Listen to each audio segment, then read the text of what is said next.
नमस्कार, आदाब, सत श्री अकाल दोस्तों। मैं शुभम पांडे आज आप सबका आपके अपने चैनल डेफिनेट क्लासेस पे फिर से स्वागत करता हूं और ये उम्मीद करता हूं आप सब स्वस्थ होंगे, मस्त होंगे और व्यस्त होंगे।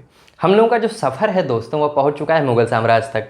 और जैसे ही मुग़ल साम्राज्य की बात आती है सबसे बड़ा सवाल यही आता है कि इसकी शुरुआत किसके द्वारा की गई। तो आप सबको जवाब पता है, ज़हरुद्दीन मोहम्मद बाबर द्वारा की गई।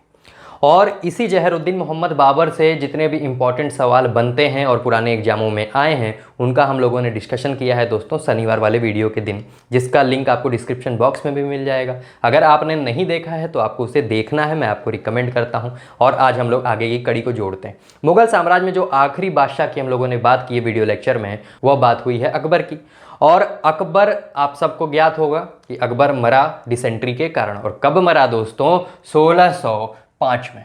यानी अब 1605 में गद्दी पे कौन काबिज होगा आप सबको ज्ञात है। अकबर क्या चाहता था कि अकबर का पोता क्या बने? मुगल बादशाह बने उसके बाद। लेकिन ऐसा हुआ नहीं। जो मुगल बादशाह बना वह बना अकबर का बेटा जहांगीर। और अकबर ऐसा क्यों चाहता था कि उसका बेटा गद्दी पे काबिज ना हो, मुगल साम्राज्य में बादशाह बन के रूल ना करे? ऐसा क्यों चाहता था?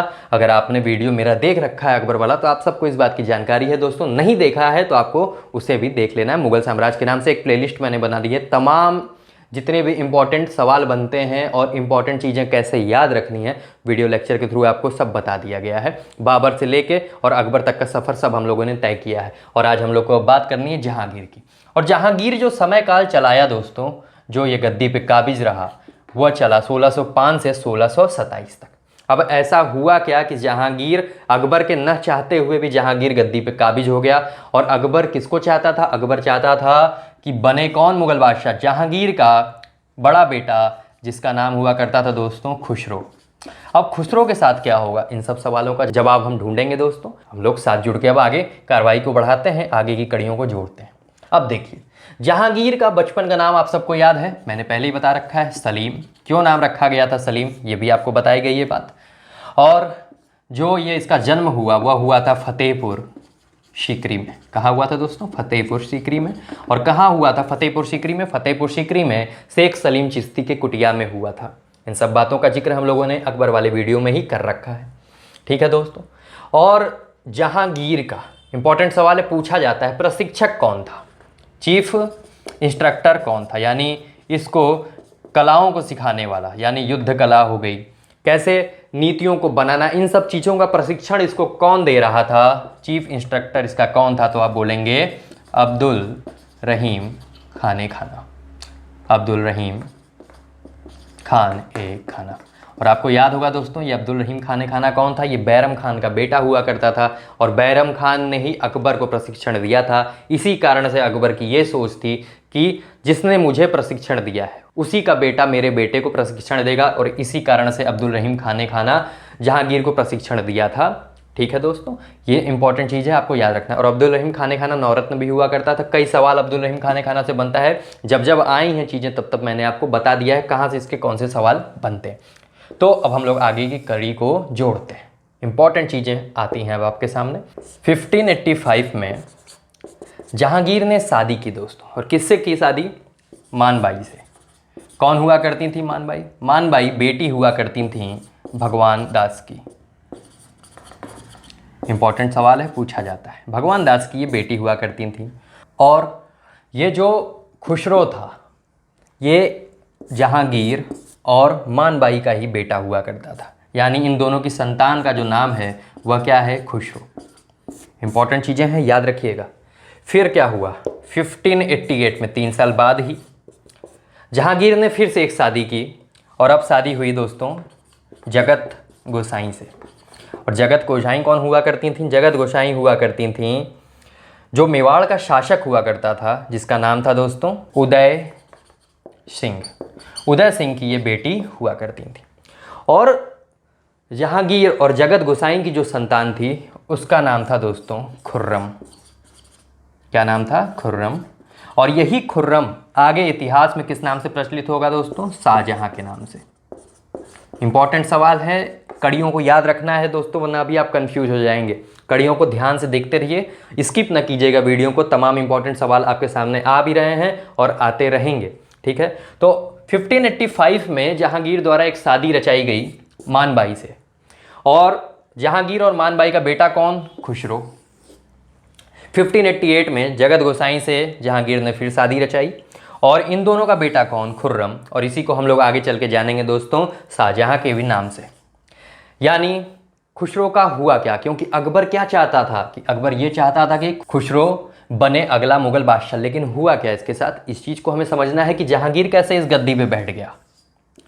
अकबर के मरने के बाद जहांगीर इस गद्दी पे कैसे काबिज हुआ, इस चीज़ को हमें समझना है, और इंपॉर्टेंट सवाल भी इससे बनते हैं। आगे की कड़ी को हम लोग दोस्तों जोड़ते हैं। 1606 में विद्रोह किया गया, किसके द्वारा?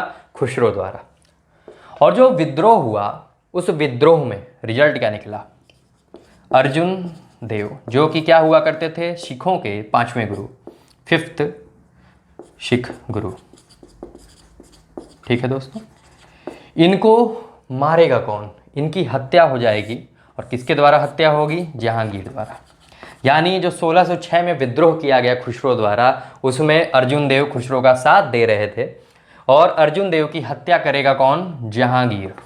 यानी जहांगीर द्वारा अर्जुन देव मारे जाएंगे। अब हुआ क्या? खुसरो का क्या होगा?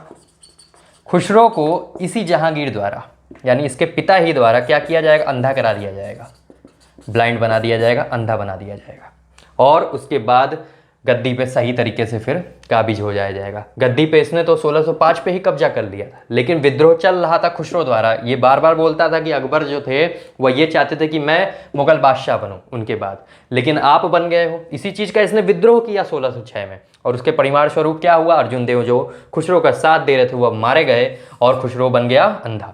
और गद्दी पे अभी भी काबिज कौन रहा? जहांगीर रहा। इंपॉर्टेंट सवाल है दोस्तों, याद रखना है। आगे की अब हम लोग कड़ी की ओर पढ़ते हैं। अब देखिए 1608 में ही, यानी 2 साल बाद, एक अंग्रेज आया इसके यहाँ, यानी एक ब्रिटिशर्स आया, इसके दरबार में आया। 1608 में आया दोस्तों एक ब्रिटिशर्स। कहाँ आया?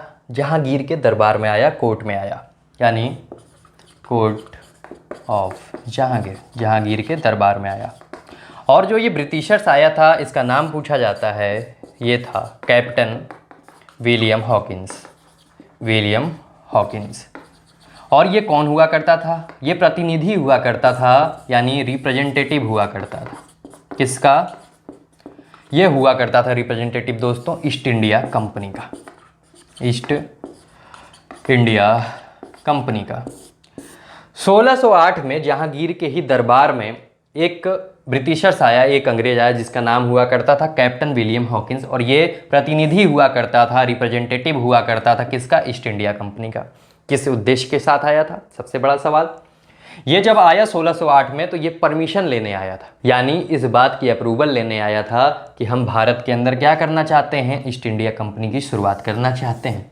ठीक है दोस्तों, और जहांगीर द्वारा इस परमिशन को दे भी दिया गया, यानी जहांगीर ने परमिशन दे दी कि आप ईस्ट इंडिया कंपनी खोल लो भारत के अंदर, हिंदुस्तान के अंदर आप खोल लो।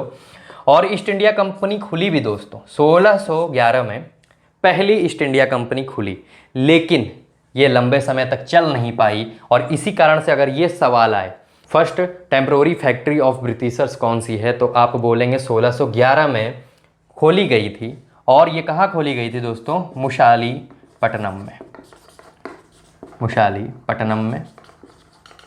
ठीक है, और ये जो मुशालीपट्टनम में खोली गई थी, ये 1611 में खोली तो गई थी, लेकिन ये लंबे समय तक चल नहीं पाई।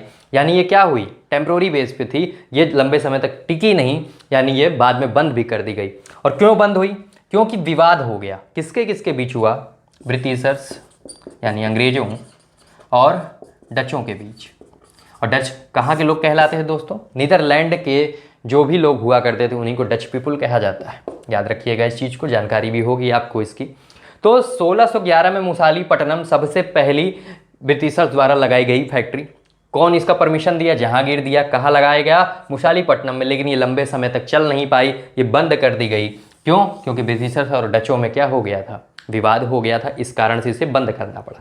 लेकिन 1613 में सबसे पहली और परमानेंट फैक्ट्री फिर से लगाई गई ब्रिटिशर्स द्वारा। और ये कहाँ लगी इस बार दोस्तों? सूरत में। सूरत आप सब जानते हैं गुजरात के अंदर है। यानी अगर ये सवाल आए दोस्तों कि ब्रिटिशर्स द्वारा लगाई गई सबसे पहली फैक्ट्री कौन सी थी, तो आप बोलेंगे 1613 में जो सूरत में लगाई गई थी फैक्ट्री, वो सबसे पहली फैक्ट्री हुआ करती थी। अगर ये पूछा जाए कि अस्थायी तौर पे यानी टेम्प्रोरी बेस पे जो फैक्ट्री खोली गई थी 1611 में, वह कहाँ खोली गई थी, वह मुशालीपट्टनम में खोली गई थी ब्रिटिशर्स द्वारा। इन दोनों सवालों में आपको कंफ्यूज नहीं होना है। अब हम लोग आगे की कड़ी को जोड़ते हैं। 1611 में यह हुआ, 1613 में फैक्ट्री स्थापित हुई परमानेंट बेस पे। इंपॉर्टेंट सवाल है, यहाँ लिखता हूँ। 1615 में फिर से एक अंग्रेज आया। कहाँ आया? जहांगीर के दरबार में आया, यानी कोर्ट ऑफ जहांगीर। ठीक। और जब 1615 में आया दोस्तों, तो उसका नाम था सर थॉमस रॉय। ठीक है। और इसको कौन भेजा था? उस समय वहीं के राजा हुआ करते थे, ब्रिटिशर्स के जो राजा हुआ करते थे, उनका नाम था किंग जेम्स प्रथम, यानी किंग जेम्स फर्स्ट। इन्हीं के संरक्षण में इन्हीं द्वारा भेजा गया था सर थॉमस रॉय। और कहाँ भेजा गया था? जहांगीर के दरबार में भेजा गया था। कब भेजा गया था? 1615 में भेजा गया था। अब दोस्तों इतने इंपॉर्टेंट सवाल तो यहाँ से बन जाते हैं। अब आगे की कड़ी में हम लोग को दोस्तों ये जानना है कि न्याय की जंजीर क्या होती है, इसने किन चीज़ों पर प्रतिबंध लगा दिया, किन चीज़ों की इसने शुरुआत कर दी, कौन हुआ करती थी नूरजहां। जहांगीर ने ही दोस्तों अपनी खुद की आत्मकथा लिखी थी, ऑटोबायोग्राफी लिखी, लेकिन वह अधूरी रह गई थी। यानी वो जब मरा था तो उसने अपनी ऑटोबायोग्राफी को पूरे तरीके से अभी लिखा नहीं था। वह पूरी कंप्लीट होने से पहले ही जहांगीर की मृत्यु हो जाएगी, और उसको फिर बाद में एक और कंप्लीट किया, इस बात की भी हम लोग चर्चा करेंगे। यानी कल हम लोग दोस्तों जहांगीर का जो समय काल है 1627 पे हम लोग पहुंच जाएंगे, जब इसका अंत होगा और अगला शासक कौन बनेगा, इस बात की हम लोग जानकारी लेंगे। और मैं आपको ज़रूर कहना चाहूँगा दोस्तों, अगर आप चैनल पर नए हैं तो ज़रूर इसे सब्सक्राइब कर लें, साथ में आप बेल नोटिफिकेशन भी ज़रूर प्रेस करें। और अगर आपको वीडियो पसंद आता है तो आप इसे लाइक करें और साथ में इस चैनल के बारे में ज़्यादा से ज़्यादा शेयर करें, ताकि ज़्यादा लोग जुड़ के इसका लाभ उठा सकें। और इसी के साथ मैं आज के वीडियो को विराम देता हूँ दोस्तों। धन्यवाद।